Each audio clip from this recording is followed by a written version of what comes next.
wale ɲuman dɔn o bɛ di Renouveau télé lajɛbaga bɛɛ lajɛlen ma radio Renouveau lamɛnbagaw an bɛ sɔgɔmada fɛ foli di aw fɛnɛ bɛɛ lajɛlen ma aw bɛ ka an lamɛn aw mana kɛ yɔrɔ yɔrɔ an bɛ aw bɛɛ lajɛlen fo bi ye tarata ye novembre kalo tile 8 san 2022 kunnafoni kɛnɛ o bɛna dayɛlɛ.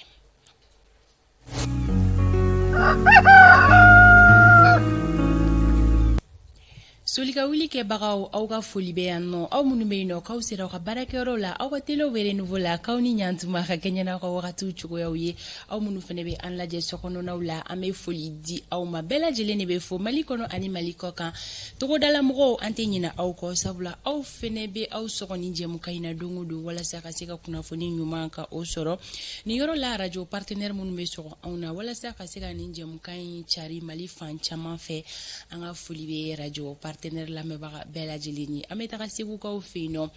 radio Renouveau FM ale ye ɲɛlɛnni ye segukaw fɛ yen nɔ mɔgɔ mɔgɔ bɛ ka radio ɲɛlɛnni lamɛn segu 91.9 an bɛ bɛɛ lajɛlen fo ko bɛɛ k'i bisimila bi tarata donya Renouveau matin ale kan fɛn min bɛ tali kɛ bi sɔgɔmada in na o kunnafoni ale ka ca an bolokɔrɔ k'a di kanubaga jamakulu ma o kama a ko tɛna mɛn daga girinda la anw ka dibila baarakɛbagaw an bɛ foliba di u ma u ye labɛnw bɛɛ lajɛlen sigi sen kan o kama an bɛna don jɛmukan ale kɔnɔna la studio Bamidaw kɔnɔna la yan nɔ anw bɛɛ lajɛlen dafalen bɛ yan Isa Kaba Sidibe Umaru Koyita Fanta Tomota an bɛna don kibaruyaw kɔnɔna la ko bɛɛ lajɛlen ka bisimila minɛ Umaru Koyita Fanta Tomota ko baro ja ye baro ɲɔgɔntigiya ye a bɛ cogo di ni soli ka wuli cogo la kɔri baasi tɛ baasi foyi tɛ na alhamdulillah i ni soli ka bɔ dɔɔni wagati changera de Umar wagati changera yɛrɛ soli ka wuli sisan na ma a projet bɛ cogo di a ma nɔgɔn dɛ courage ça va aller delinaw don nɛnɛ bɛ bɔ kosɛbɛ Fanta Tomota oui fiɲɛ sumalenw fɛnɛ b'a kɔrɔ o t'a ko la baasi ye a kɔni mana kɛ cogo o cogo Umar Koyita an bɛ wuli ka jɔ de sabati ka se ka lajɛbagaw ka kibaruya kunfɔlɔw fara ɲɔgɔn kan k'a di u ma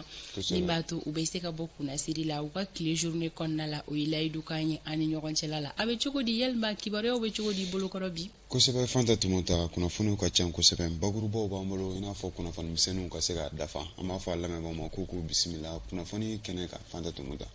sika tɛ o la sɔɔni dɔrɔn an bɛna don kibaruya ninnu bɛɛ lajɛlen kɔnɔna la Umar ka labɛnw kɔni bɛɛ lajɛlen sabatira ka ban o la bi jɛmukan an ka laseliw bɛna tali kɛ fɛn minnu kan an bɛ bakurubaw da aw tulo kan o la tagalen ɲɛfɛ an bɛ sɔrɔ ka don a kɔnɔna la kelen-kelen ka a lase bɛɛ lajɛlen kɛ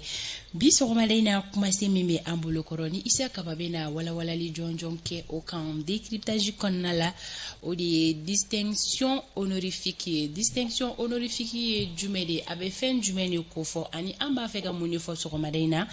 décryptage babu o ye fɛn min bɛ an ka maa welelen ko fɔ an bɛna wele bila maa dɔ ma ka bɔ Gawokaw fɛ yen nɔ bi tarata donya in na ko waleya dɔ bɛna kɛ Gawokaw fɛ yen nɔ a bɛ fɔ min ma ko journée de ville morte fɛn kɔni bɛ nin ko in labɛnbaga jamakulu ko fɔ an na wele bila maa dɔ ma o ka se ka ɲɛfɔli kɛ jɛmukan in ale kɔnɔna la Alexis fɛnɛ bɛ bisimila Alexis ko ale ma sɔn toujours yalima ko Alexis ma sɔn mun ma bi tuguni kunnafoni di gafew ɲɛfura fɔlɔ laseliw bɛ kɛ kɛnɛya kunnafoni o laseliw fɛnɛ b'a kɔnɔna la fulakɛ ka wuli ka jɔ ni o ye tani ka segin kibaruyaw ye ka o ɲuman di kanubaga jamakulu ma ni o ye Sori Ibrahim Diallo ye sɔɔni ani Sori bɛ ɲɔgɔn lasɔrɔ an ka don fɔli duman o bɛ yan nɔ ka a tɔ bɛɛ lajɛlen dafa fɛn kɔni bɛ don kibaru ko fɔ ale bɛ Umar Koyita bolo anw ka baaraw bɛ dayɛlɛ sisan ni wagati bolo da cogo ye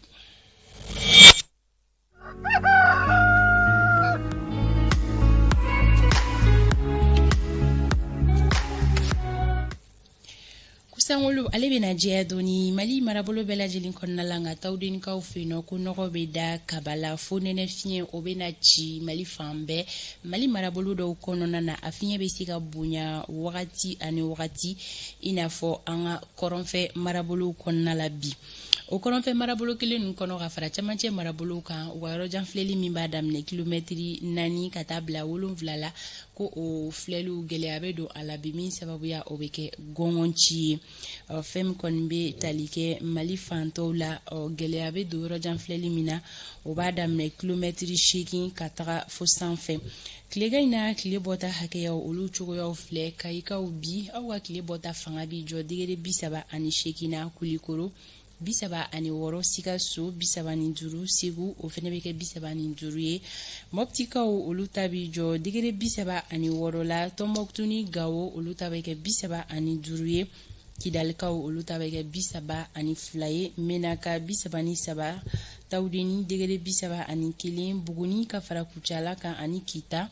olu ta bɛ kɛ 36 ye Nyoro ni Nara olu ta bɛ kɛ 37 ye Douanzan 36 San Banyangara 35 Joila 36 Gourmara Urus degere 35 Bamako district kɔnɔna la Sangolo ale bɛ jɛya fo nɛnɛ fiɲɛ bɛ na ci a fanga tɛ bonya yɔrɔjan filɛli min ni gɛlɛya bɛ don a la Bamako district kɔnɔna la bi o bɛ daminɛ kilomɛtiri 7 ka taga kuncɛ 9 na gɛlɛya sababu o ye gɔngɔn bulon ye tile bɔta hakɛya bɛ kɛ degere 35 ye Bamako n'a lamini sɔgɔmada in na kɛnɛ cira nɛgɛ kaɲɛ 6 ale tɛmɛlen ni sanga 28 ye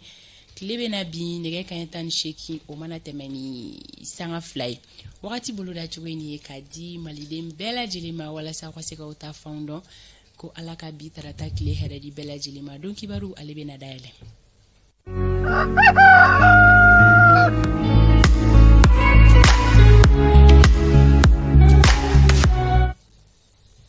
Umar Koita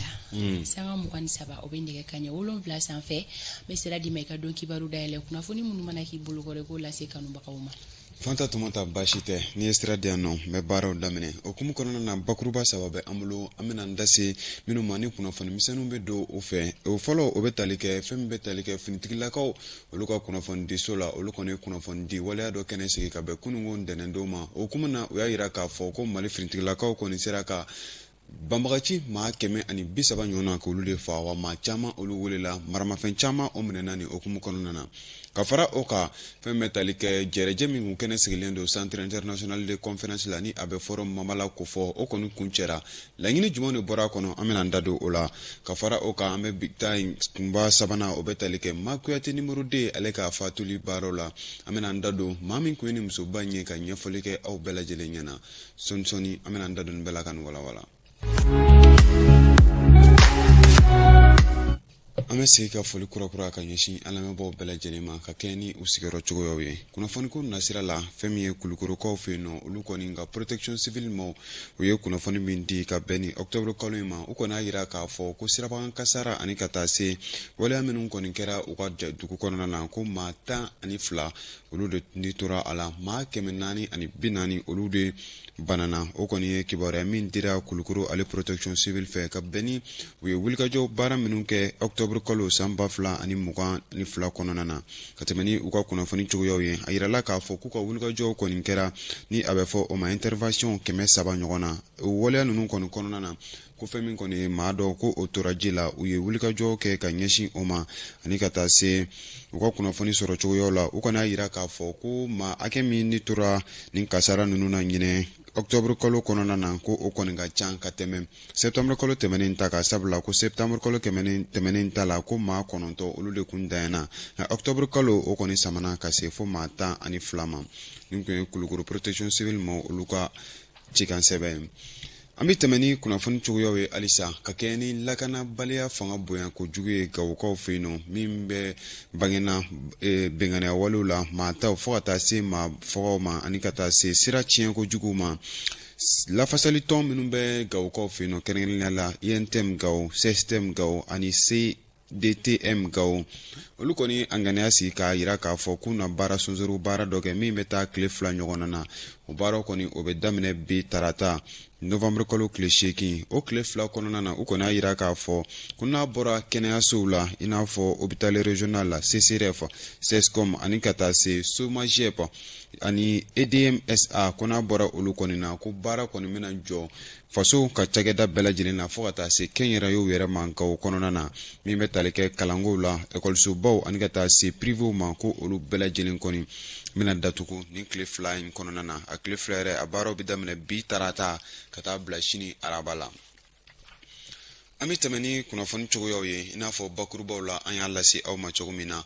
kunnafonidilaw ɲɛkɔrɔ fɛn bɛ tali kɛ direction de l'information et des relations publiques des armées ale ma ɲɛma ni o bɛ colonel la Sulemani Danbele kofɔ ale kɔni ye ɲɛfɔli kɛ an ka finitigilakaw ye wulikajɔ min kɛ nin kalo in kɔnɔna na camancɛ bolo la kɔrɔn fan fɛ ani ka taa se tilebiyan fan ma min yɛrɛ kɛra sababu ye ka tɛmɛ ni u ka kunnafoniw sɔrɔ cogoya ka banbagaci 130 ka olu bɔnɛ u ni na maa dɔw ka olu minɛ wa fɛn min kɔni u bolola fɛn caman olu fana minɛna ni kunnafonidi in kɛnɛ kan an ka ciden Bakari M Sidibe ale kun bɛ a ye min sɔrɔ an ka jɛ k'o lajɛ. Octobre kalo tɛmɛnen kɔnɔna na san 2022 ka kɛɲɛ ni opération kɛlɛtigi ye ale ni plan Maliko fintigilakaw kɔni b'a la k'u ka wulikajɔw lankɛnɛmaya walasa ka dansigi bamanciya walew la ani fo ka taa se u dagayɔrɔw ma ka kɛɲɛ ni o wulikajɔ nunu ye fintigilakaw kɔni sera ka dankari bamanci maa 133 la bamanci maa 122 minnu bɛ bolo la u ka bolimafɛn 60 bɔ ɲɔgɔn kɔ olu kɔni sera ka minɛ o la ani fo ka taa se u ka maramafɛn 99 ma hali n'a y'a sɔrɔ o baara ninnu sera ka kɛ fintigilakaw fɛ a b'i ye k'a fɔ bamanciya wale ale kɔni bɛ sen na halisa samiya tɛmɛlen bi na an bɛ se k'a fɔ alhamdulilayi parce que a bɛ san 10 bɔ an ma deli ka ɲɔgɔn kɛ mais samiya tɛmɛlen na terrorisiw de tun bɛ k'u yɛrɛ ɲini faamaw tun tɛ k'u yɛrɛ ɲini a fɔlɔw bɛ yɔrɔ yɔrɔ an bɛ taa yen fɔlɔfɔlɔ fana olu de tun b'an attaquer mais sisan n'a fɔla u kunbɛ yɔrɔ yɔrɔ hali n'a fɔla moto 2 don an bɛ t'u nɔfɛ donc o ye yɛlɛmaba don k'o la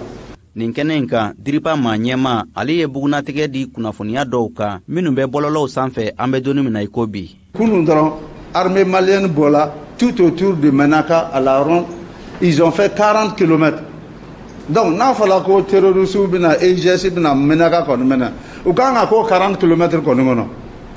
donc mais il se trouve que mɔgɔ réseaux sociaux de bɛ ka nin kumaw fɔ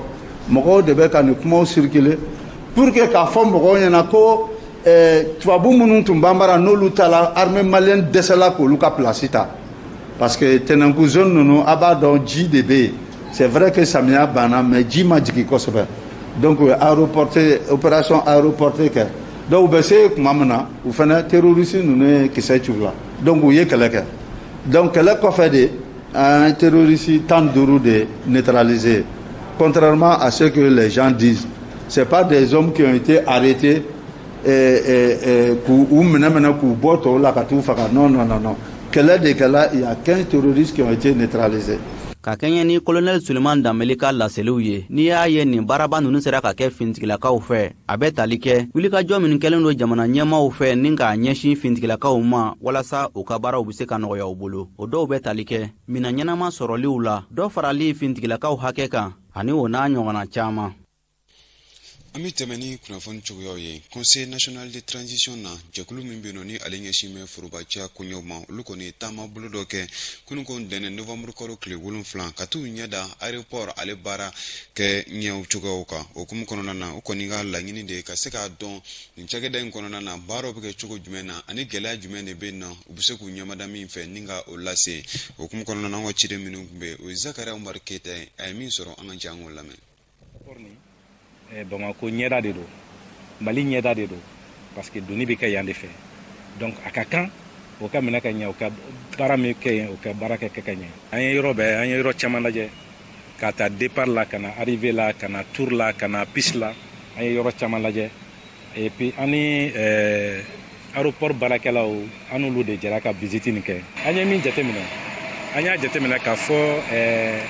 arrivée départ yɛrɛ la degunni dɔɔni bɛ yen o degunni a bɛ ka taa aéroport yɛrɛ kɛcogo fɛ donc olu ye fili dɔ ye minnu kan ka labɛn ni mɔgɔw nana ka bɔ dugu la a fɔra an ye k'u bɛ temps ta kosɛbɛ k'u ka minɛnw kɔnɔ donc o dɛnnen don minnu na an y'olu fana lajɛ donc solution bɛ se ka sɔrɔ o la an b'o ɲɛfɔ an b'o kuma fɔ an ni minnu kan k'o kuma fɔ walasa solution ka se ka sɔrɔ o la joona donc an ye piste fana fanfɛlaw lajɛ fiɲɛ misɛnnin minnu b'a la min bɛ se k'a to a bɛ na ni kɔlɔlɔ ye mɔgɔw ma an y'olu bɛɛ lajɛ an ye o bɛɛ souligner a gérebaw ye CNT mɔgɔw nalen vraiment o y'an bolo o diyara an ye kosɛbɛ parce que an ye ko caman ye ɲɔgɔn fɛ an tun bɛ dɔw kalama an tun tɛ dɔw kalama donc a y'an permettre vraiment ka an ka faiblesse dɔn ani an kan ka minnu ɲɛ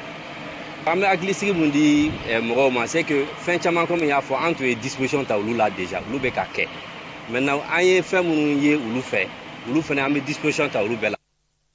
Fonko nasira la alisa fɛn bɛ tali kɛ an y'a fɔ kumabaw la cogo min na centre international de conférence kɔnɔna na tile fila baara min kɔni kun sigira ni u bɛ forum mamala ale ko fɔ ale kɔni kun cɛra a kun cɛlen ni lajɛba min kɔni ni ale kɔni kun sigira miyankala ka denw fɛ walasa cogo min na ka se ka ɲɛfɔli kɛ u ka laadala kow bɛ cogo di la fɛn min kɔni miyankala ale yɛrɛ bɛ se ka lakodɔn cogo min na a ɲɔgɔn dalajɛ kɔnɔna na babuba caman taara kɛrɛnkɛrɛnnenya la min bɛ tali kɛ bɛn ani lakana sabatili kan an ka jamana kɔnɔna na ani ka taa se mamala yɛrɛ ale bɛ se ka don bala cogo min na o kumu kɔnɔna na tile saba hakilila falenfalen ani fɛnw wulikajɔw kɔfɛ hakilila caman ani laɲini caman kɔni bɔra nin ɲɔgɔn dalajɛ in kumu kɔnɔna na lolomari bate ale ye min sɔrɔ an ka jɛ k'o lajɛ.